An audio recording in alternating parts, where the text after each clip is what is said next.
माता पिता धर्मात्मा थे, माँ व्रत करती थी, कभी नहीं बोलती थी कि बेटा तुम एकासन करो कि उपवास करो। माँ रवि व्रत करती थी, अलोना भोजन ग्रहण करती थी बिना नमक का, तो उनके साथ हम अपने आप लग जाते थे। आज माँ का व्रत है, आज हम भी रवि व्रत करेंगे। लपसी बनती थी कभी तो कभी वो गुड़ का सीरा, लालच में ही सही, गुड़ का सीरा तो वैसे भी मिल जाता, पर माँ करती थी आज गुड़ का सीरा बनेगा, आज लपसी बनेगी, क्योंकि आज मम्मी का रवि व्रत है। उनको देख देख करके अपने आप व्रतों को करना सीख लिया, कभी नहीं बोला उनने। एक अच्छा काम ये किया कि कभी मना भी नहीं किया, रोका भी नहीं। तो देख देख कर वही संस्कार, पिता व्रती थे, प्रतिमाधारी थे, तो उनको सामायिक करते देखते थे, उनको भगवान का अभिषेक करते देखते थे, पूजन करते देखते थे, तो अपने आप वैसे ही संस्कार पड़ गए। अब किसी जीव का यदि बहुत बड़ा दुर्भाग्य ही है तो बात अलग है कि श्रेणिक के घर में कुणिक उत्पन्न हो जाते हैं। कंस जैसे जीव पिता के घर में उत्पन्न हो जाते हैं, धर्मात्मा पिता के यहाँ कंस जैसे कुणिक जैसे जीव उत्पन्न हो जाते हैं। ये उस जीव का दुर्भाग्य कहो, पर पूर्व में उनकी पर्यायों को उठा के देखा जाए तो कहीं न कहीं उनने भी कुछ ना कुछ पाप तो किया था, तभी हुआ। इसलिए जैसे संस्कार मिलते हैं जीव का परिणमन वैसा होना शुरू हो जाता है।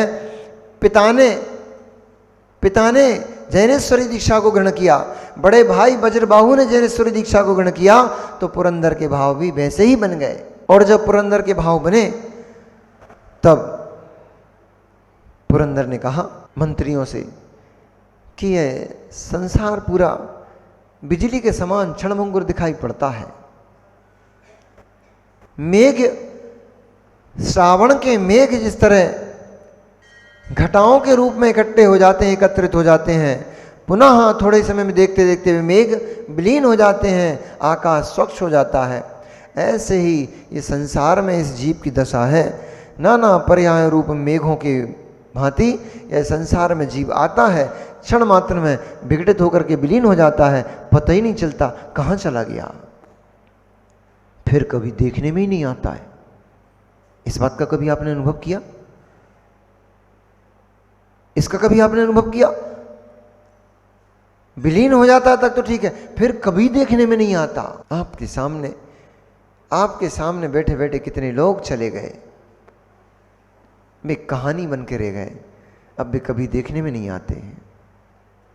अब तो तस्वीरें भी धुंधली पड़ती चली गई हैं, अब तो तस्वीरें भी धुंधली पड़ती चली जा रही हैं, उनमें से भी वह चेहरा विलीन होता चला जा रहा है। ऐसे वैराग्य से भरकर उन्होंने अपने पुत्र कीर्तिधर को राजलक्ष्मी का भार सौंपा, परंतु सभी मंत्रीगण और परिजनों ने बहुत अनुनय विनय किया कि अभी आप दीक्षा धारण नहीं कर सकते, क्योंकि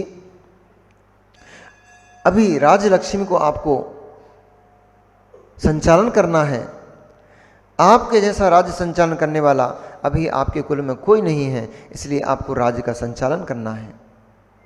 पर वैरागी को कहाँ राज्य दिखता है, रागी को कहाँ वैराग्य दिखता है, उसको तो 5 इंद्रिय के भोगों में ही आनंद आता है, और वैरागी को कहाँ राज्य दिखता है, उसको 5 इंद्रिय भोग अंगारे के समान दहकाते हैं, जलन उत्पन्न करते हैं। जैसे गर्म पानी में उंगली पड़ जाए तो दाह उत्पन्न कर देती है, झुलसा देती है, ऐसे ही संपूर्ण वैभव, संपूर्ण राज्य संपदा वैरागी को अंदर ही अंदर झुलसाता रहता है, उसको क्षण मात्र भी चैन नहीं पड़ता है। जल से निकाली हुई मछली की तरह वह धर्म से बिना तड़फड़ाता है, चटपटाता है। ये धर्मात्मा का लक्षण है मां। अब देखो अपने अंदर खोजो कि हम धर्मात्मा हैं कि नहीं। यदि आपके मन में ये हमारे राजू भैया थोड़ी सी तबीयत खराब हो जाए, कल बहुत सारी माताएं, अब थोड़ा सा सर्दी हो गई थी तो तुरंत महाराज जी आज क्लास बंद कर दो। महाराज ने आहार लेना बंद किया क्या? महाराज ने विश्राम बंद किया क्या?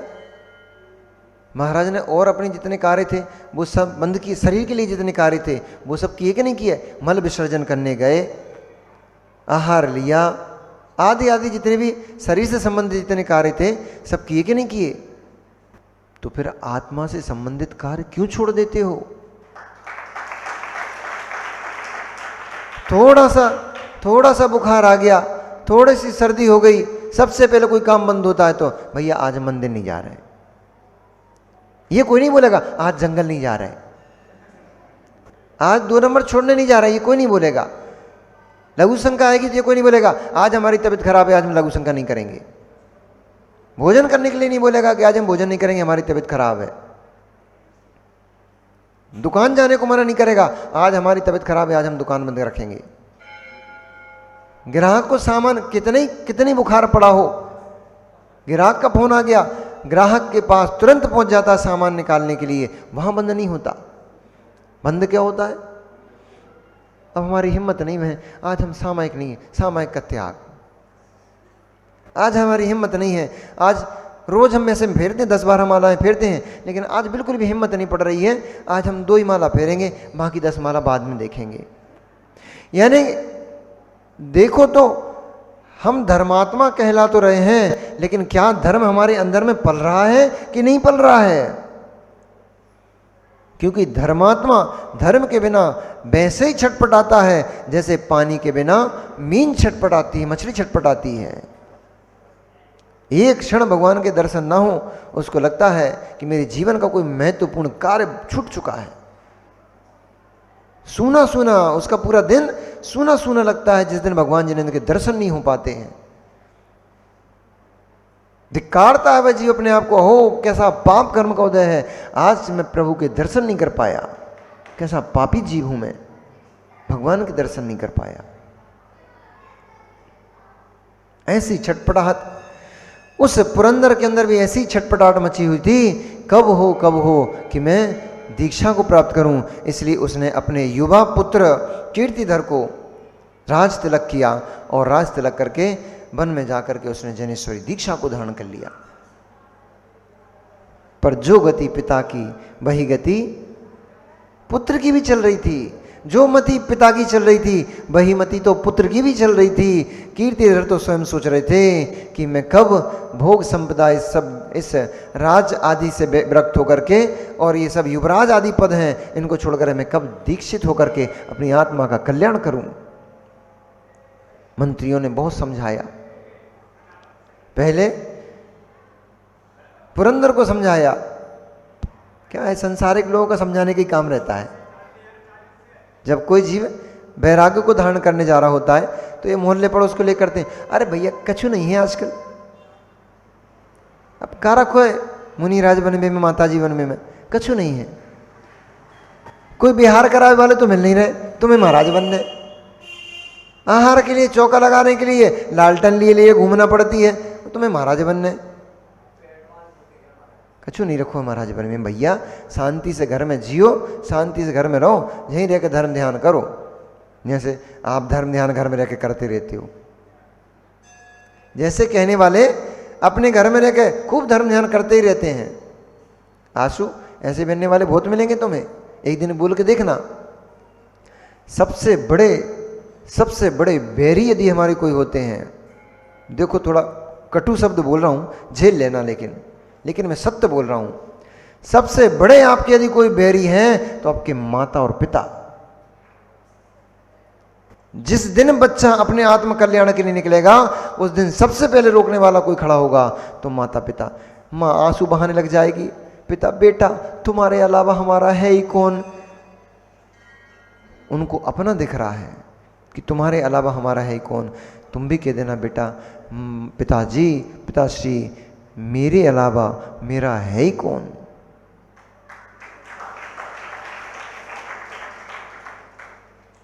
ये बैठा ना पीछे। दीक्षा लेने का जब भी भाव होगा सबसे पहले आपके संबंधी, आपके रिश्तेदार आपकी टांग खींचेंगे। तुम्हारी मां, हमसे भी ऐसा बोला गया था, तुम्हारी मां बेटा तुम्हारी मां के प्राण तुम में बसते हैं, तुम्हारी मां तुम अभी चले जाओगे, तुम्हारी माँ प्राण छोड़ देगी, तुम्हारी माँ मर जाएगी, अभी तुरंत निर्णय मत करो। हमने कहा कोई किसी के लिए नहीं मरता मित्र, कोई किसी के लिए नहीं मरता है। हर जीव अपने राग के लिए मरता है और हर जीव अपने राग के लिए जीता है। कोई किसी के लिए नहीं जीता, कोई किसी के लिए नहीं मरता है। अपनी इच्छाओं की पूर्ति के लिए लोग जीते हैं, अपनी इच्छाओं की पूर्ति नहीं होती इसलिए लोग मरते हैं। कोई किसी के लिए नहीं मरता। हमने कहा चिंता मत करो, हमारी माँ इतनी कमजोर नहीं है कि उनका बेटा चला जाए तो वे प्राण त्याग दें। हमारी माँ समझती है कि बेटा त्रिलोक पूज्य मुद्रा को प्राप्त करने जा रहा, मेरा बेटा मेरी कुक्षी को धन्य करने जा रहा है, ये माँ समझती है। इसलिए तुम चिंता मत करो, तुम चिंता मत करो, माँ को मनाने का काम हम कर लेंगे। बस तुम आनंद से जियो, तुम दुखी मत हो। जिनसे कोई लेना नहीं देना नहीं, बेज्यादा दुख बताते हैं। इसलिए सबसे पहले रोकने का काम कोई करेगा तो अपने सगे संबंधी बे नहीं निकलने देते घर से बाहर, बे ही रोक के रखते हैं। पता नहीं कितने प्रकार का हवाला देंगे, हम ऐसा कर देंगे, हम वैसा कर लेंगे, ये हो जाएगा, वो हो जाएगा। हाँ भैया। तो पुरंदर ने जैनेश्वरी दीक्षा धारण कर ली। बहुत समय जब बीत गया तब पुनः कीर्तिधर ने भी उसी मार्ग को चुनने का जब अभिप्राय अपना प्रकट किया, तब सारे मंत्रीगणों ने कि आपके पिता ने दीक्षा लेकर के हमारे इस नगर को, हमारे इस देश को शून्य कर दिया है, इसलिए अब आप ही एक हमारे आश्रय हो, सहारा हो। यदि आप भी चले जाओगे तो इस राज का संचालन कौन करेगा, क्योंकि आपके अलावा युवावस्था थी, अभी तो कोई पुत्र भी उत्पन्न नहीं हुआ, अभी तो कुछ समय पहले ही विवाह हुआ था। किससे? सहदेवी से, राजकुमारी सहदेवी से अभी तो विवाह हुआ था, थोड़ा ही समय तो हुआ था, पर बैरागी को कौन रोक पाया है। इसलिए सभी मंत्रियों ने सभी परिवारजनों ने बहुत निवेदन किया, अनुनय विनय किया कि महाराज अभी आप घर छोड़ के मत जाओ, कम से कम इस राज्यभार को संभालने के लिए एक पुत्र की उत्पत्ति हो जाए, फिर भले ही उसको राजपाट आप दे करके फिर भले ही चले जाना, परंतु इस राज्य लक्ष्मी को भोगने वाला और कौन है घर में, इसलिए आपका जाना अभी उचित नहीं है। सभी बड़ों की अनुनय विनय और सभी के निवेदन को स्वीकार करते हुए कीर्तिधर ने उसी समय संकल्प कर लिया कि जिस दिन मेरे घर में पुत्र रत्न की उत्पत्ति होगी, उसी दिन इस राज्य को छोड़ करके मैं जैनेश्वरी दीक्षा लेने के लिए वन में चला जाऊंगा। हर क्षण हर समय बस एक ही बात का चिंतन करते रहे कि कब हो कि कोई राज का भार संभालने वाला मिल जाए, ताकि मैं इस संसार के भार मेरे ऊपर जो पड़ा हुआ है, इस भार से मैं शीघ्र मुक्त हो जाऊं। परंतु घर के लोग बड़े कलाकार होते हैं भैया। इन्होंने प्रण किया हुआ है कि पुत्र आते ही ये बैराग को धारण कर लेंगे, इसलिए सहदेवी ने जब गर्भ धारण किया तो उस बात को राजा कीर्तिधर से छिपा लिया गया। बहुत समय तक तो रानी उनके सामने ही नहीं आई, और जब पुत्र उत्पत्ति हो गई तो उस पुत्र की उत्पत्ति के बाद उस पुत्र को गुप्त सुरक्षित स्थान पर रख दिया गया, और राजा को इस बात का पता ही नहीं लग पाया कि राजा ने एक पुत्र को उत्पन्न किया है, रानी ने, सहदेवी ने पुत्र रत्न को उत्पन्न किया है। न कोई बधाई, न कोई मंगलगान, ना ही कोई उत्सव मनाया गया। क्यों? क्योंकि राजा को पता लग गया तो राजा महल छोड़ के चला जाएगा, पर होनी को कौन टाल सकता है। होनी टाले से ना टरे, जो होनी है होए। होनी टारे से ना टरे, जो होना है होए। पछड़ों में पर के बाबरे, व्यर्थ में तू क्यों रोए। तू व्यर्थ में ही शुभ का चिंतन करता है, व्यर्थ में ही अशुभ का चिंतन करता है, व्यर्थ में ही आंसुओं को बहाता है। अरे बावरे, तेरे रोने से, तेरे कुछ भी करने से होनी टलने वाली नहीं है। होनी जो होना है वह तो होके निश्चित है, होकर ही रहेगा। तुम कितनी छिपा लो, कितनी भाग लो, सुगंध को कितनी बंद कर लो, चंदन को कितने ही डिब्बों में बंद कर लो, कितने ही डिब्बों में चंदन को बंद कर लो, महक थोड़ी ना थोड़ी तो आ ही जाती है।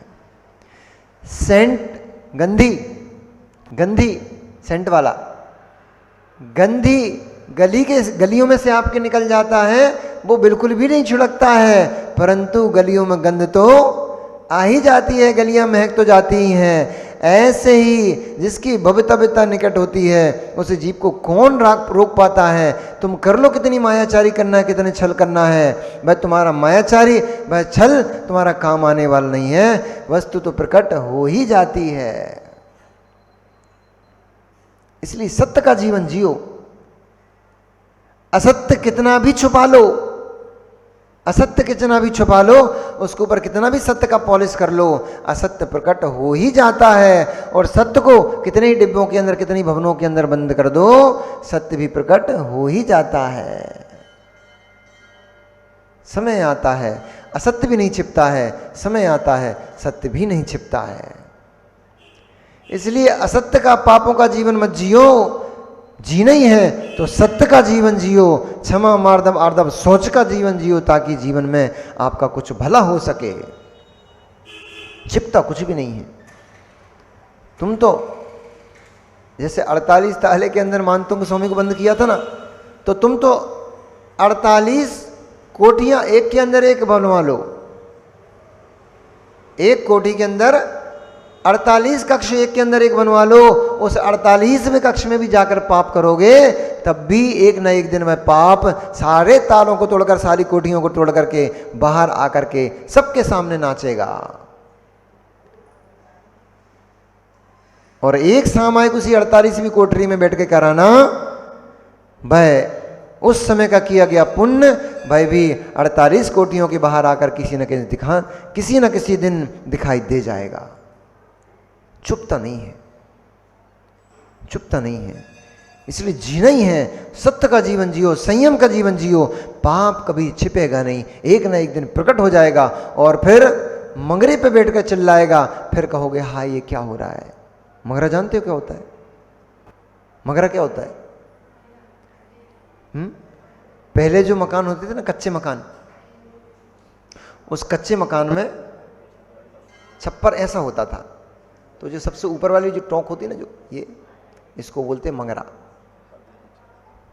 कबीलू वाला जो मकान होता था ना, तो जहां ऐसे दो पार्ट होते थे, दो ढाल होते थे, तो ढाल का जो सबसे ऊपर वाला टोंक, उसको कहते थे मंगरा, बड़ेरी।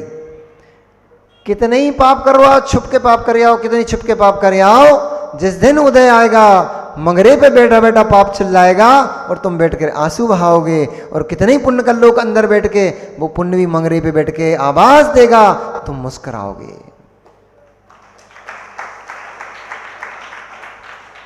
इसलिए होनी नहीं टलती है, होनी नहीं टली, होनी नहीं टली। एक लालची सेवक ने कि राजा को अगर ये पता लग जाएगा कि आपको पुत्र रत्न की प्राप्ति हुई है, बड़ा उत्सव होगा और राजा मुझे पुरस्कृत करेगा, इस लालच में जाकर के उसने कह ही दिया, महाराज अहो भाग्य है, अहो भाग्य, बड़ा भाग्य है, बड़ा अच्छा दिन है, शुभ दिन है। क्या हो गया आपको नहीं पता क्या? कुछ समय पहले आपके महल में आपको पुत्र रत्न की उत्पत्ति हुई है। आप बैरागी ना हो जाओ, इस भय से सभी लोगों ने छुपा के रखा है आपसे, आपको बताया नहीं, आप पिता बन गए हैं। हमारे राज्य को संभालने वाला राज्य का वारिस आपके घर में जन्म ले चुका है। ओ पिता के तो हर्ष का ठिकाना नहीं था। उस समय कीर्तिधर का तो उल्लास हर्ष क्या था वह तो शब्दों में कहा नहीं जा सकता। तुरंत ही अपने गले से माला को तोड़ते हुए उसने उसके सामने फेंक दिया। तेरा पुरस्कार ग्रहण कर। अपने उंगलियों में पहनी हुई मुंदरियों को निकाल करके उसके सामने डाल दिया, अपने मुकुट सर का उठा करके उसके सामने डाल दिया। कहा, तूने मुझे वो समाचार दिया है, तू मेरा परम मित्र है, महल के सारे लोग मेरे शत्रु हैं।